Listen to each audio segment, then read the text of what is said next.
Hey, what's up? It's Cinemania recapped. In the beginning of the movie, we are told that due to the war between the gods, the world was destroyed and the number of humans on Earth kept decreasing. So humans made a treaty with the elves and dwarves, which ended their war with the dark elves and orcs. But this treaty was struggling to establish peace, and due to this, an ancient evil had awakened in the western lands. This was none other than the god of death, Goth Azul, who was preparing to come back to Earth from hell. Those working for Goth Azul were called shadow agents, and the group of slaves who were preparing to bring the god of death back to Earth was known as the shadow group. The people of this group need a special type of stone called bleeding stone and bone vessel to bring the god of death to Earth.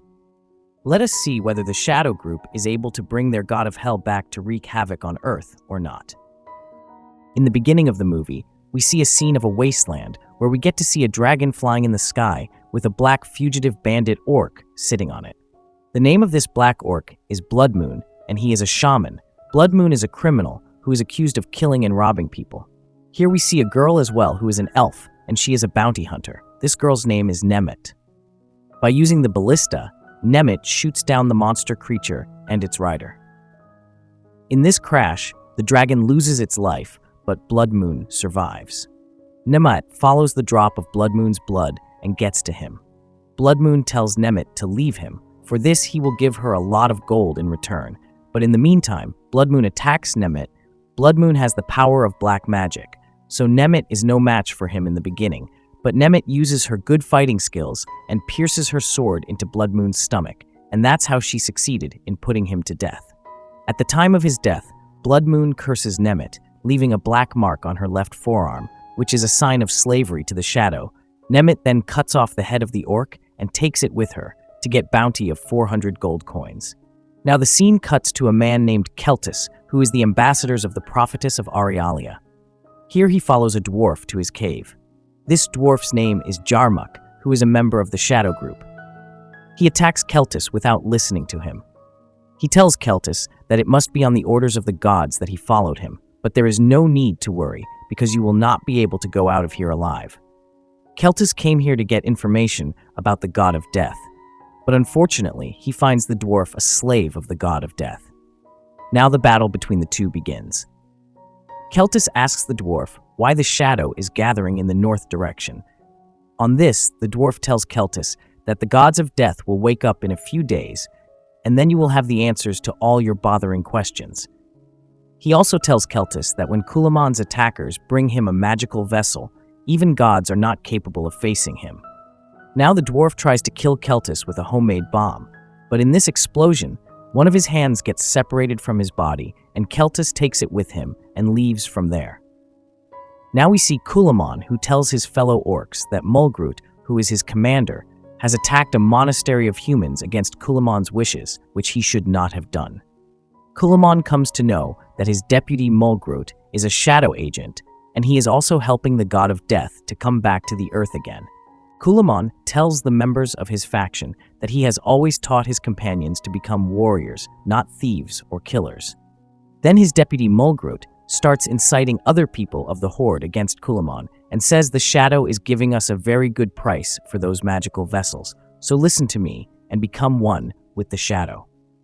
On hearing this, all the orcs turn against Kulaman, but Kulaman tells all his companions that if they follow the shadow's instructions, they will become his slaves. We are warriors and not anyone's slaves. Mulgrut tells Kulaman that he has less people with him, so from now on he is the leader of that horde. Now Kulaman starts leaving from there with some of his loyal companions, but then some rebel soldiers attack Kulaman on the orders of Mulgrut. Kulaman puts up a good fight against those traitors, but in this battle, all the loyal soldiers of Kulaman are killed, and Kulaman is taken prisoner. Now the scene cuts to Celus, who is talking to the prophetess at this time. Prophetess tells Celus that if the god of death is freed from hell, he will destroy the whole world. He will turn every living and beautiful thing into dust. So she orders Celus that. There is a general named Dranon in the north direction, and he has a shadow agent in his dungeon. You have to leave no stone unturned to extract information from him, and you must not fail in this task, because the world is now in your hands, Celus. After saying all this, prophetess leaves from there. Now Celtus knows what he has to do next. Now the scene shifts to Nemit, who has reached General Dranen. Nemit puts the head of the bandit Blood Moon on the general's table, in exchange for which she demands 400 gold coins from the general. Here Nemit also shows her black mark to the general, which is some kind of curse, which Blood Moon has given to Nemit before dying. Seeing this mark, the general orders his soldiers to capture Nemit immediately because that mark is of a shadow agent, so the general's soldiers attack Nemit to catch her. Nemit overpowers all those soldiers, but then a soldier attacks Nemit from behind, due to which she becomes unconscious. At the same time, Celtus also reaches there and tells the general that the dwarves have also joined the shadow now.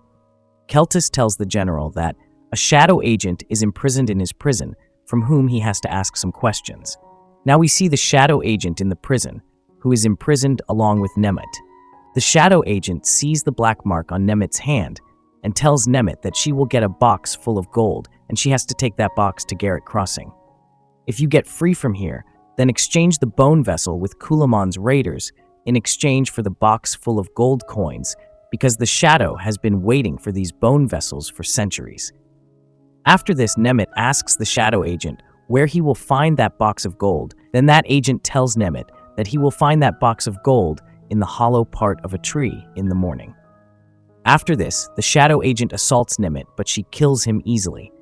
Celtus comes there and tells Nemit that you also have a black mark on your hand, yet you killed your partner. Celtus says to Nemit he knows very well that she is cursed with the indelible black mark by the orc Blood Moon. Celtus then orders General to liberate Nemit. Now Celtus reveals to Nemit that he is the ambassador of the prophetess of Arialia, and the prophetess is able to remove her dark sign from her forearm. So Nemit asks Celtus what she needs to do for it. On this, Celtus tells Nemit to bring information about Shadow using her mark and give it to him, so that he can avoid the annihilation of the earth. Therefore, Nemit is ready to work with Celtus. She tells Celtus that the shadow agent she had met in prison had asked her to go to the Bleeding Stone and collect the blood coming out of it.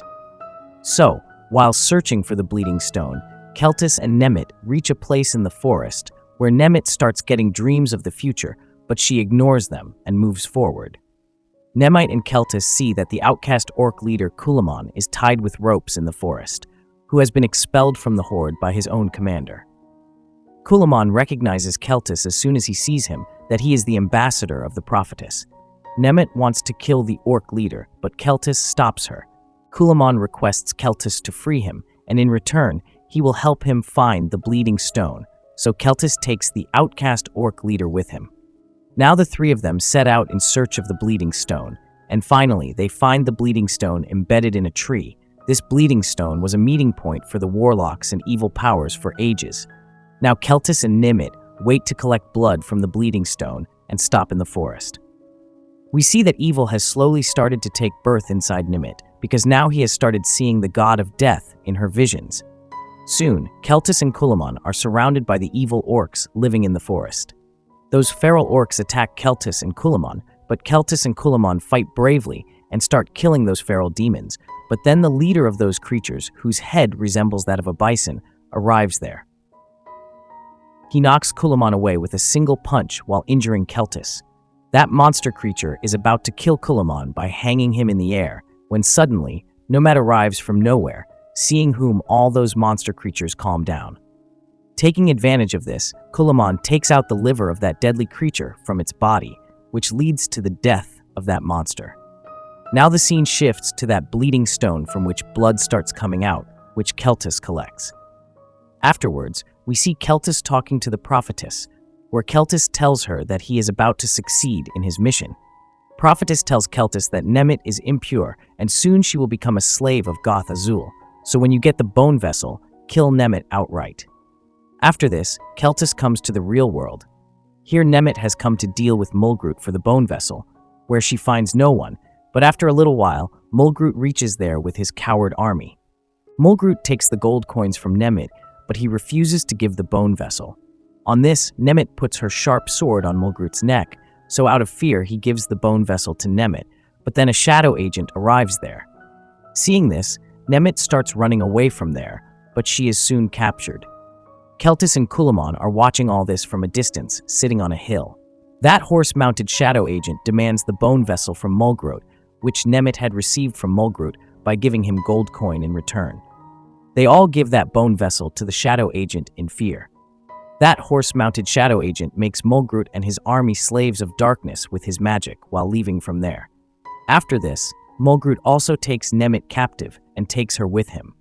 Now Celtis leaves to get the bone vessel back from that horse-mounted shadow agent, and Kulaman leaves to take his revenge from Mulgrot.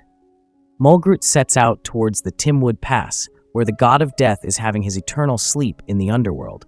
Here Kulaman is also running towards Mulgrot to take revenge for kicking him out of the faction. Now we see Celtis and the shadow agent face to face. The shadow agent tells Celtis that neither he nor his god will be able to stop the god of darkness from waking up and destroying the world. Now an intense battle begins between the shadow agent and Celtis. Celtis becomes weak in front of the shadow agent. That shadow ambassador stabs Celtis in the stomach, due to which Celtis reaches the dying state. Now Celtis pleads with the prophetess to save his life, but the prophetess does not come to his aid. Now the scene shifts to Kulaman, who is crossing the river at this time. Kulaman comes across some evil mermaids in the river, who come to block his way. Those evil mermaids pull Kulaman into the water, but Kulaman kills all of them and comes out of the river. Now we see Nemit captured, who is being harassed by Mulgrot, but before he could harm Nemit, Kulaman reaches there. Now Kulaman challenges Mulgrot for the leadership of the Horde, so Mulgrot has to accept Kulaman's challenge even though he doesn't want to. He starts fighting with Kulaman, but Kulaman soon defeats him and kills him, but Mulgrot becomes alive again, because he had now become a slave of the shadow, due to which he has become immortal. So Kulaman runs away from there with Nemit, but during this, a flying arrow pierces into Nemit's back, due to which Nemit gets badly injured. To save his and Nemit's life from those feral monsters, he jumps into the water with Nemit. Now the scene shifts to Celtis, who is dying at this time, but then a girl comes there for his rescue. The girl cures Celtis with her magic. Here Kulaman also takes out the arrow from Nemit's back, which causes her a lot of unbearable pain. Now, as soon as Nemit regains consciousness, she first asks about Celtis. Then Kulaman tells her that he has gone after the ambassador of the shadow so that he can recover Bone Vessel from him. The Bone Vessel, with the help of which all the shadow agents are trying to revive the god of death. Kulaman tells Nemit that if Celtis is not able to get the Bone Vessel from that shadow agent, then no one will be able to save the world from the wrath of Goth Azul, and then even the gods will not be able to save the world from destruction. After this, both of them set out towards their destination. On the way, an evil dwarf attacks them with his gun. That evil dwarf traps Nemit in a trap. To save Nemit, Kulaman comes out of the hideout, but the dwarf shoots at him, due to which Kulaman gets injured. The evil dwarf is about to kill him when Celtis comes there, and in one stroke separates the head of that evil dwarf from his body. We also see here that Celtis now has some magical powers, with which he brings Nemit back to consciousness. He tells Nemit that the shadow agent who almost had killed him has the bones of Amun Khan and the blood of Goth Azul. When both of them unite at the gate of hell, then the god of death will awaken, but before that we have to stop him. Right now, the god of death is imprisoned in the Underworld. Now we see Celtis and Nemit in the forest, where Celtis tells Nemit that now he has stopped following the orders of prophetess, and now he only believes in the supreme god. After this Kulaman, Nemit and Celtis leave for the Well of Demons, where preparations are being made to bring King Goth Azul back to life. Now, all three reach the Well of Demons, where they see that many evil demons have gathered near the Well of Demons, and they are all waiting for their master to come alive again. That shadow agent starts the ritual of reviving the god of death. Now Celtis tells Nemit that those demons will recognize him and Kulaman, but not Nemit, because she is one of them. So Nemit should go to the Well of Demons and stop the shadow agent from completing the rituals. Hereupon, Nemit goes there and shows her black mark to those demons, due to which all the demons understand that Nemit is one of them. Here, Kulaman and Celtis are watching all this by hiding behind the hill. Shadow Agent is sacrificing innocent people into the Well of Demons to bring Goth Azul back to life.